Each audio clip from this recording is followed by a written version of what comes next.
Cree y serás salvo. Cree y serás salvo. Mi alma bendice al Señor. Los versículos que acabamos de leer en este momento son versículos muy conocidos, tanto por cristianos como por inconversos, porque de tal manera amó Dios al mundo que ha dado su Hijo unigénito. Y hasta un niño de 7 años, digo de 7 años porque yo me sabía esos versículos a la edad de 7 años de memoria, y siempre lo decía en la escuela bíblica, son muy predicados. Y la gente siempre se enfoca en esta parte, para que todo aquel que en él cree no se pierda, mas tenga vida eterna. Y lo que dice la palabra es cierto: el que cree en el Señor no se va a perder, sino que será salvo por el Señor. El problema es lo siguiente: es la definición que el mundo tiene de la palabra creer. ¿Por qué? Porque las personas hoy en día piensan que podemos creer aún viviendo una vida de pecado, que podemos creer teniendo una amistad con el mundo, que nosotros podemos creer en el Señor dándole la espalda a Dios. Sin embargo, la mayoría de los inconversos tienen un concepto superficial de lo que significa la palabra creer. Hoy en día usted evangeliza a un amigo y le dice: mira, Cristo te ama, y la gente te va a responder: pues yo lo amo a Él también, yo lo amo más, a Él yo lo llevo en el corazón. Sin embargo, la palabra del Señor dice en el libro de Gálatas 5, 19, 21, que manifiestas son las obras de la carne, y dice: adulterio, fornicación, inmundicia, lascivia, idolatría, hechicería, enemistades, pleitos, celos y un sinnúmero de descripciones. O sea, no puede ser posible que tú me digas que lleves a Cristo en el corazón cuando los frutos que tú das son frutos de pecados. Así que es imposible creer en Cristo si tú vives una vida dándole la espalda a Él. Y es que el dominicano de por sí piensa que se ha ganado la salvación por ser dominicano, porque en nuestro país hay muchos católicos y hay muchos cristianos. El dominicano es experto en vivir una vida de apariencia. Yo no he visto un pueblo que le guste tanto reflexionar en Semana Santa y que le guste dejar de hacer cosas como el pueblo dominicano. Sin embargo, somos expertos dando sacrificios, pero muy malos obedeciendo la palabra de Dios. Y usted ve que hay mucha gente que en los funerales se encanta darse en el pecho y decir: ay, Dios mío, ten misericordia.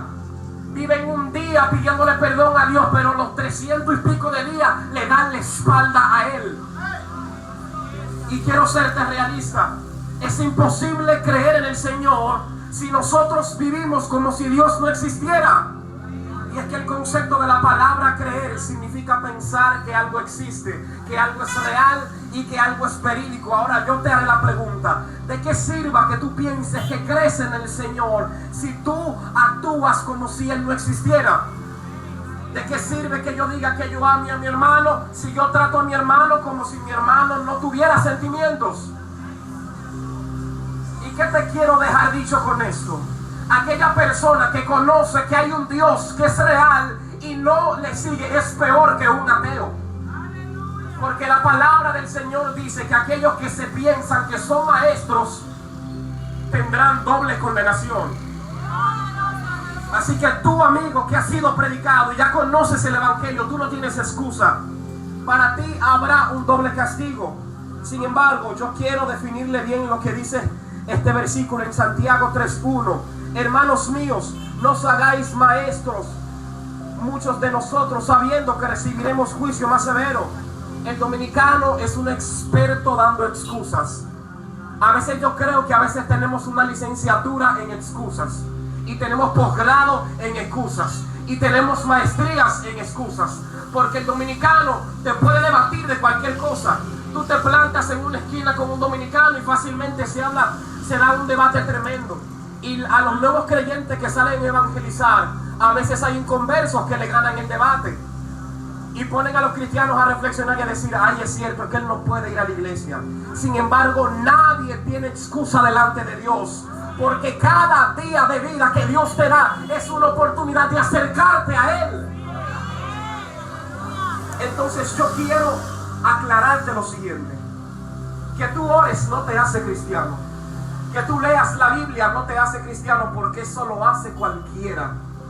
Lo difícil es tú rendir tu vida al Señor todo arrepentiste hoy, pero el arrepentimiento es algo progresivo. No se trata de que hoy vine al culto y mañana y miércoles, mañana no hay culto, pero el jueves sí me arrepiento. Se trata de vivir todos los días a los pies de la cruz de Cristo. Entonces quiero explicarles lo siguiente. Muchos de los que no han aceptado a Cristo no lo buscan porque quieren mantener un estándar, porque se sienten avergonzados de lo que Cristo ha hecho por ellos. Hay personas que porque tienen cierto lugar en la sociedad dicen: yo no quiero que me vean con los cristianos que dicen aleluya, yo no quiero que me vean con los cristianos que dicen gloria a Dios. Y ustedes ven que muchas veces pasan por aquí y ni siquiera se acercan. Y cuando usted le predica a ellos, ellos dicen: yo llevo a Cristo en el corazón, yo no necesito ir a la iglesia porque yo oro en mi casa. Sin embargo, no se puede vivir a distancias de Dios. Dios no quiere que tú le des un 10%. Dios no quiere que tú le des un 20%. Dios quiere que tú le des el 100% de tu vida. Y este es el problema. Dios no acepta una parte. Dios no acepta que tú le des la Semana Santa. Dios no acepta que tú le des los 25 de diciembre. Dios no acepta que tú le des los 31. Dios quiere vivir contigo desde enero hasta diciembre, desde que naciste hasta que te mueras. Y es aquí donde hay una pequeña situación que tenemos que analizar. Mi alma bendice al Señor, porque hay mucha gente que se consideran creyentes del Señor, pero la palabra de Dios dice que los demonios creen y tiemblan. Y tú puedes gritar a los cuatro vientos que tú crees en el Señor, pero yo quiero preguntarte para que te analices en este momento: ¿acaso tú has decidido servir al Señor de todo corazón? Porque venir a la iglesia ni siquiera nos hace cristianos. Es vivir una vida completamente rendida al Señor. Es decidir darle la espalda al pecado y darle el frente a Cristo. Y por eso hoy nosotros somos cristianos. Por eso hoy estamos aquí. Y por eso predicamos a un Cristo que salva y que liberta. Mi alma bendice al Señor. Así que yo quiero explicarte cuál es la definición bíblica de la palabra creer. Porque el mundo tiene una definición superficial, pero la Biblia dice que la fe es la certeza de lo que se espera y la convicción de lo que no se ve. Y yo te voy a explicar lo siguiente. Cuando la palabra dice que es la certeza de lo que se espera, es que si en realidad nosotros creemos en Cristo, nosotros debemos vivir esperando confiadamente que Él vendrá un día, aunque Él se tarde el tiempo que se tarde. Porque el que cree en Cristo, usted nunca va a escuchar en sus labios: pero Cristo sí tarda, pero Cristo sí dura. Porque Dios es soberano y Él conoce los tiempos y nadie puede darle órdenes a Dios. Porque su misericordia es infinita y no puede ser contada por el ser humano. Mi alma bendice al Señor. Es la convicción de lo que no se ve. Si ustedes, amigos, que dicen que creen en el Señor, amigos, no se distraigan, estamos predicando el Evangelio.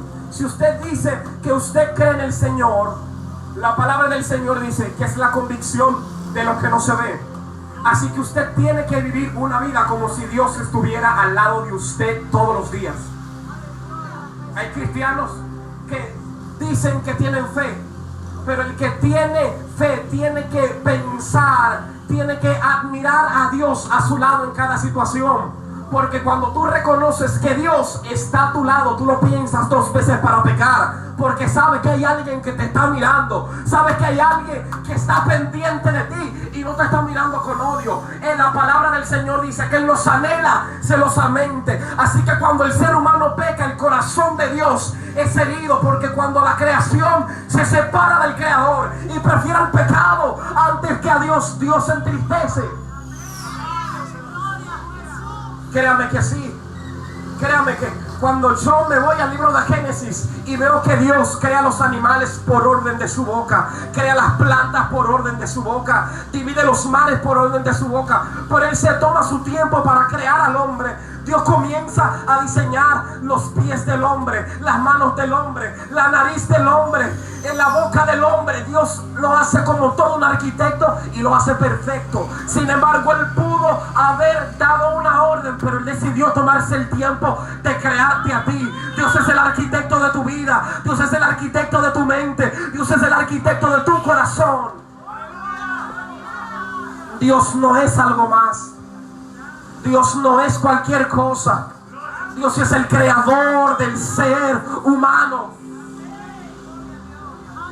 Y nosotros somos la evidencia de que Dios existe. Porque no hay cosa más inteligente que un ser humano. No hay cosa que piense más que un ser humano. Nosotros somos la evidencia de que el mundo no fue creado por una explosión, sino por un ser muy inteligente. Así que yo quiero decirte la verdad, amigo que me escuchas. Tú no crees en el Señor. Tú eres un incrédulo. Esto es lo que sucede. Porque tu fe es superficial. La fe verdadera trae consigo evidencias.